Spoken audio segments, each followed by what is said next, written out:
Bonjour à tous, j'espère que vous allez bien. Aujourd'hui, on va apprendre à tracer un tenon, une mortaise, d'accord, pour pouvoir ensuite passer sur l'usinage à la mortaiseuse d'abord et par la suite à la tenonneuse. Aujourd'hui, vous aurez besoin d'une équerre, d'un petit réglet. Alors moi ici, le modèle que j'ai, il est 30 cm, d'un plus grand en fonction de la taille de vos pièces, de la longueur de vos pièces. Donc là, j'ai un 50. Mais également d'un crayon 0,5 ou 0,7 mm. Voilà. Concernant le tenon et la mortaise, donc la mortaise se fait toujours avant le tenon. La raison elle est simple, c'est que la mortaise est une cote outil alors que le tenon est une cote réglage. Donc la cote outil, on ne peut pas le changer. C'est l'outil qui va nous donner la largeur qu'on veut faire. Alors que le tenon, on va régler justement l'épaisseur du tenon pour avoir une épaisseur correspondante à notre outil. Voilà, c'est pour cette raison qu'on fait toujours la mortaise en premier. On a pour habitude normalement de suivre les plans en menuiserie, d'accord, mais cependant si vous n'avez pas de plan, il demeure très facile de calculer la largeur, la profondeur d'une mortaise. Voilà, il y a des règles en menuiserie qu'on applique. Tout d'abord pour la profondeur, puisque c'est la plus facile. Ici j'ai une pièce qui fait environ 38 mm. Et ben, on va s'arranger pour faire 2 tiers de profondeur. C'est-à-dire que 38, on est approximativement à 12,6, quelque chose comme ça, par tiers. Donc 2 tiers, ça va faire environ 25 mm. À peine plus en réalité, d'accord, mais ça veut dire que la profondeur, elle va faire 25 mm. Je mets juste un trait pour vous montrer que la profondeur va être là. D'accord. Concernant ici la largeur pour ma mortaise, d'accord. Donc, alors moi je vais le faire au réglet parce que tout le monde en a un normalement à portée de main. Par contre, si vous avez un trusquin, utilisez-le, ça sera beaucoup plus facile.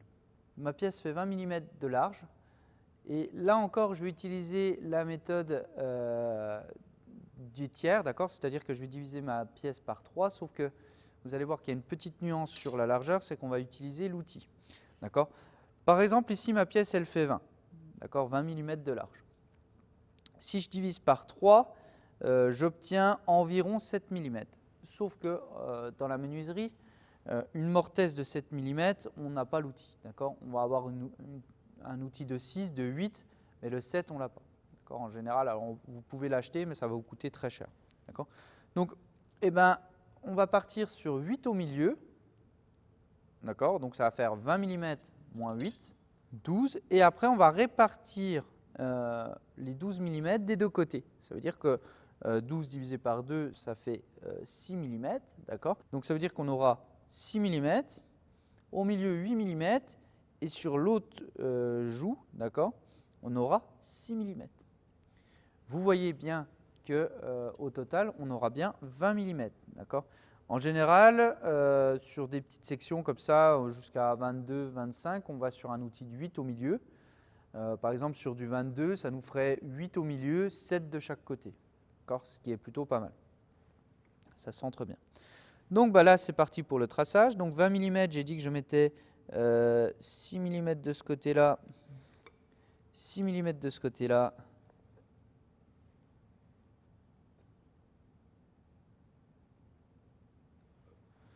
Alors pour tracer parallèle, si vous n'avez pas de trusquin, faites 2 petits traits de 6 mm à une distance, on va dire à vue d'œil d'environ 5 cm. Ce qui vous permettra d'être plus précis sur le tracé. Et je répète, pour ceux qui ont des trusquins et qui savent s'en servir, utilisez-le. Je ferai une petite vidéo très prochainement sur le trusquin, l'utilisation du trusquin. Voilà. Ensuite, ici, il ne nous reste plus qu'à tracer un trait pour l'instant d'une longueur non définie. Je vais tracer également l'autre côté.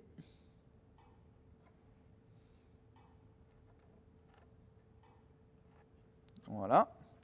Donc là, vous voyez que j'ai obtenu 2 traits ici qui sont donc parallèles.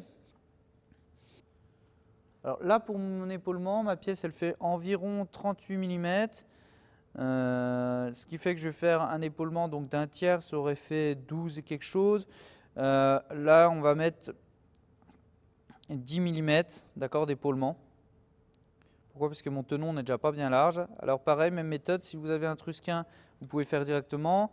Sinon, vous faites un trait à 10 mm en haut, là, à 5 cm à peu près du bord, et vous refaites un trait ici à 10 mm. Après, vous n'avez plus qu'à rejoindre vos deux traits.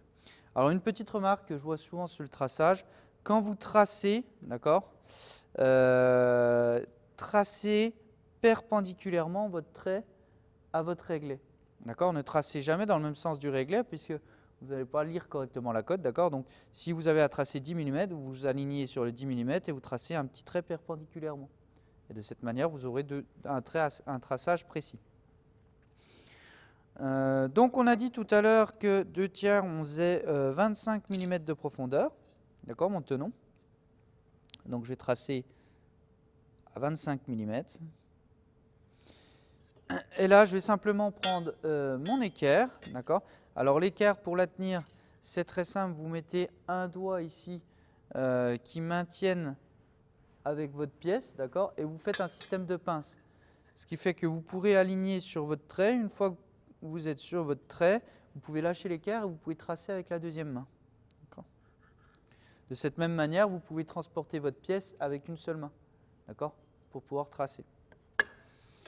Donc là, hop, j'ai fait mon premier arasement, on appelle ça un arasement, d'accord, de tenon que vous pouvez voir ici, d'accord. Et bien là, simplement, avec le visuel, alors je vais essayer de bien vous le montrer à la caméra. Ici, vous avez votre trait, et bien visuellement, ici, on va venir faire un tout petit trait perpendiculairement. Alors, je ne sais pas si on le voit bien, d'accord. Là, j'ai fait un tout petit trait ici, d'accord. Et là, je vais venir avec mon équerre, toujours la même méthode, hein, les doigts, d'accord, pour pincer. Je vais venir aligner mon trait pour pouvoir tracer. Je peux renouveler l'opération de l'autre côté, donc pareil, hein, je viens ici faire un trait entre mon premier arasement et l'arasement que je vais faire sur le côté. Je prends mon équerre. Et voilà, j'obtiens un tracé qui est continu tout du long. D'accord? Donc, une fois que j'ai fait ça, je vais me préoccuper de mes joues, d'accord? De tracer mes joues. Donc, il faut la prendre sur champ, la pièce, d'accord? Et les joues, eh ben, ça va correspondre ici donc à mon épaisseur de tenon et à mes joues. Donc là, on avait dit qu'on mettait 8 mm en épaisseur de tenon avec des joues de 6 mm. Et ben, vous reprenez exactement la même. Donc je fais 2 traits à 6 mm. Donc, toujours la même méthode, hein, je vous conseille de faire hop, 2 traits de chaque côté. Hop, un en bas, un en haut pour tracer bien parallèle. Et toujours pareil, si vous avez un trusquin, prenez-le. Voilà.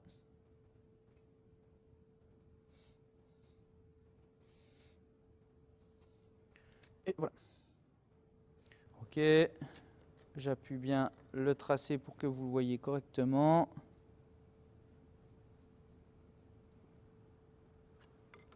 Voilà. Ici, eh ben, maintenant, il ne nous reste plus qu'un jeu de hachure à faire. Alors, ce côté-là, c'est où on a l'épaulement. Alors, l'épaulement, vous le voyez, il est là. D'accord? Donc, ici, vous pouvez déjà hachurer, c'est ce qu'on va enlever. D'accord? On va également enlever tout le côté ici, puisqu'il y a l'épaulement qui va enlever toute la matière que vous voyez là. Sur, je rappelle, 10 mm. D'accord? Je vais tracer mon autre côté ici. Donc toujours même méthode, 6 mm, 6 mm. Et il doit rester 8 au milieu.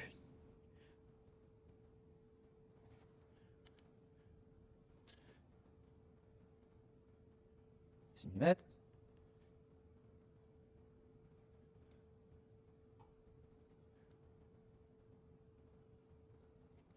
Voilà. Je peux gommer le tracé en haut. Voilà. Et là, je vais venir hachurer. Alors, deux zones. D'accord. La première, c'est celle-là. D'accord. c'est la première joue. La deuxième joue. Alors c'est pas facile de vous montrer à l'écran ce que je fais. Je vais essayer de faire les hachures de ce sens-là. Voilà. Et donc vous voyez qu'ici se dessine le tenon qui reste au milieu. D'accord. Et donc toute cette partie-là va être enlevée puisque c'est la joue. Voilà, donc là vous voyez, j'ai hachuré ici, ici, ici, ici. Il me reste mon tenon, d'accord, mon tenon que je vais faire. Alors je peux le tracer ici pour que vous voyez où il s'arrête. Alors pareil, pour le tracé là, c'est visuel, hein. On a déjà fait notre deux tracés là, on a déjà fait le tracé de l'autre côté. Il vous restera plus qu'à relier les deux points.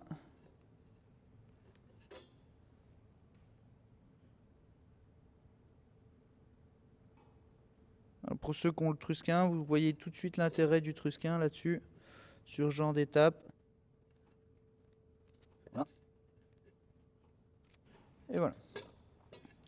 Donc là, je ne sais pas si vous voyez, maintenant j'ai mon tenon, et ben je vais hachurer ce qui part. Donc ça va partir.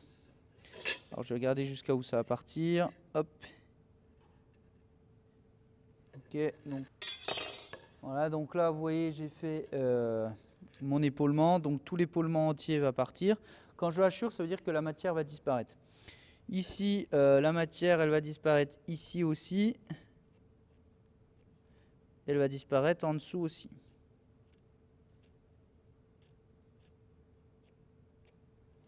Voilà, donc là vous voyez, j'ai tracé l'intégralité de la matière qui va disparaître. Au milieu, je retrouve bien mes 8 mm de tenon. D'accord. Et voilà, là on a fini le traçage. Alors si on veut aller jusqu'au bout, on va tracer le dernier côté qu'on n'avait pas encore fait. Là c'est du détail, puisqu'en réalité il ne nous servira pas. Voilà, ça nous permet de vérifier si mon tracé est bien fait. D'accord, je dois tomber sur les deux côtés. S'il y a un côté qui est décalé, ça veut dire que vous avez mal fait le tour. Et là, vous avez compris que je vais remettre des hachures puisque c'est encore une joue. Donc il va me rester plus que la partie ici en matière, surtout mon tenon. Et bien maintenant, je trace en face, tout simplement.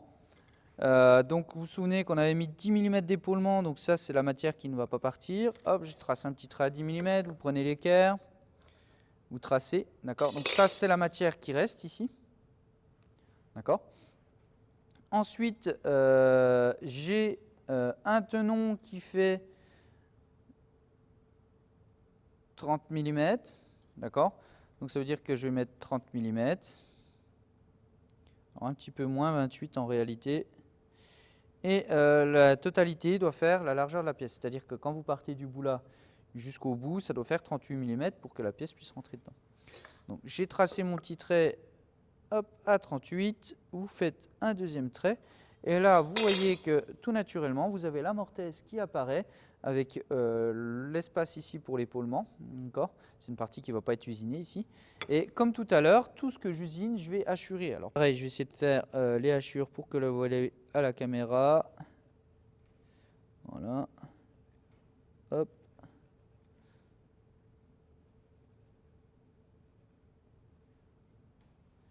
Et voilà. Donc là, vous voyez que j'ai mes hachures qui correspondent à la partie que je vais usiner. D'accord. Et en fonction de ça, je vais avoir ma pièce qui va venir ici. Voilà, j'en ai fini pour le traçage du tenon et de la mortaise. Donc là, j'ai fait un tenon et une mortaise très simple avec simplement un épaulement pour éviter ici qu'on voit l'usinage en bois de boue. D'accord. Voilà, alors maintenant qu'on a tracé notre première mortaise avec mon premier tenon, d'accord. Je vais tracer une des longueurs les plus importantes, c'est-à-dire la cote qu'on appelle entre-arasement. D'accord. Entre-arasement, c'est quoi? L'arasement du tenon, il est ici. D'accord. Ça va être la cote entre cet arasement-là et l'arasement, le deuxième arasement de ma pièce. D'accord. Celui qui va aller dans la deuxième mortaise. Puisqu'en général, en menuiserie, quand on a un tenon d'un côté, on a bien souvent un tenon de l'autre côté. et la plupart du temps, c'est une traverse, d'accord, comme pièce. Donc là, j'ai un premier côté que j'ai tracé mon premier tenon, d'accord. Et ben, je vais prendre ma cote entre arasement, d'accord, donc entre cet arasement-là et le prochain, d'accord, pour pouvoir couper, d'accord. Sachant que c'est cet arasement qu'on se base, c'est la cote la plus importante, puisque c'est elle qui va définir la largeur de votre porte et non pas la longueur totale. J'ai une cote entre arasement de 250, d'accord. Donc j'ai tracé 250. Donc je vais un peu plus vite, hein, d'accord. Donc là j'ai tracé 250 entre arasement, entre là et là, d'accord. À partir de là, on a une longueur de tenon qui fait 25 mm, donc je reproduis mes 25 ici. Pareil, hein, j'ai tracé un petit trait à 25. Je vais venir, hop, je trace. Voilà. Après, je refais mon tour de pièce comme tout à l'heure, visuellement, hop.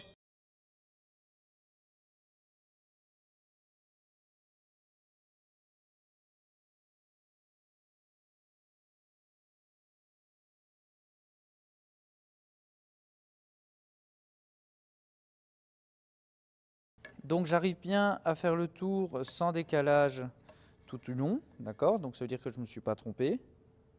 Maintenant, je vais retracer ici, eh ben, comme tout à l'heure, mes 5 mm de chaque côté, 6 mm d'ailleurs, c'était... Hop.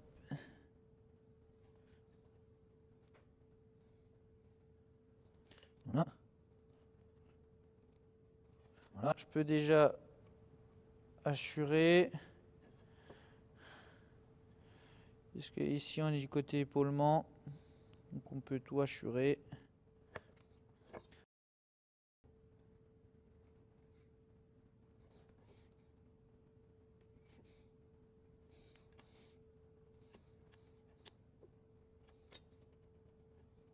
Alors un petit conseil que je peux vous donner, c'est de faire vos hachures très propres. D'accord, vous pouvez même les faire au réglet, que ça soit bien visible et bien propre. Voilà, donc hop, là c'est bon, c'est bon. On fait les hachures tout du long. Alors moi, un petit conseil que je vous donne ici, c'est de faire une petite flèche sur le trait que j'ai à couper. D'accord. Comme ça, vous savez où est-ce que vous devez tronçonner et où est-ce que vous devez faire votre tenon. D'accord. Alors une petite remarque que je vois trop souvent, la longueur des tenons, d'accord, ça ne sert à rien de passer à la scie circulaire avant, d'accord, pour couper de longueur, d'accord. La coupe de longueur se fait à la tenonneuse. Donc là, j'ai une pièce qui est bien plus grande comme vous le voyez, d'accord. Et ben, je vais tout faire les usinages directement à la tenonneuse, puisque la tenonneuse possède une lame de scie circulaire, d'accord, et peut couper de longueur, enfin doit couper de longueur. Donc là, ma cote la plus importante, je répète, c'est la cote entre arasement, donc entre l'arasement ici et l'arasement ici, d'accord, où je dois avoir 250. Alors je ne sais pas si vous voyez bien à l'écran, d'accord. Et en réalité, la longueur totale, on ne s'en fout pas vraiment, mais ce n'est pas celle qui va donner la largeur de votre porte. D'accord, c'est bien la cote entre arasement, puisque c'est elle qui est en contact avec les montants. Voilà, donc là, il me manque encore une série de hachures. Voilà, il me restera plus qu'à faire mon dernier épaulement.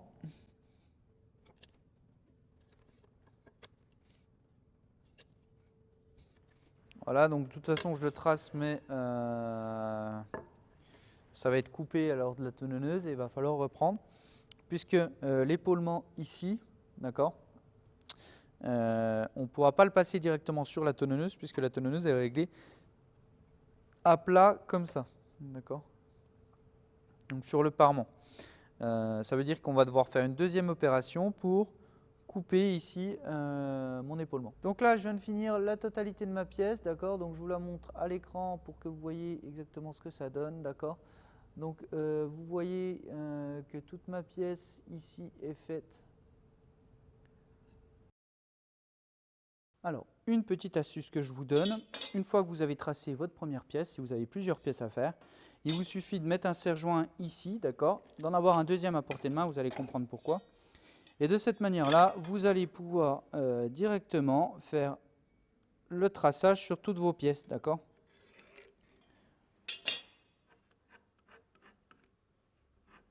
Voilà. Voilà, d'accord. Le deuxième trait. D'accord, donc l'affranchissement là. Voilà. Et quand vous voulez tracer de l'autre côté, bah, c'est simple, vous remettez juste un serre-joint de ce côté-là. C'est pour ça que c'est mieux d'en avoir deux. Et vous allez pouvoir enlever celui-là pour pouvoir faire le traçage de l'autre côté.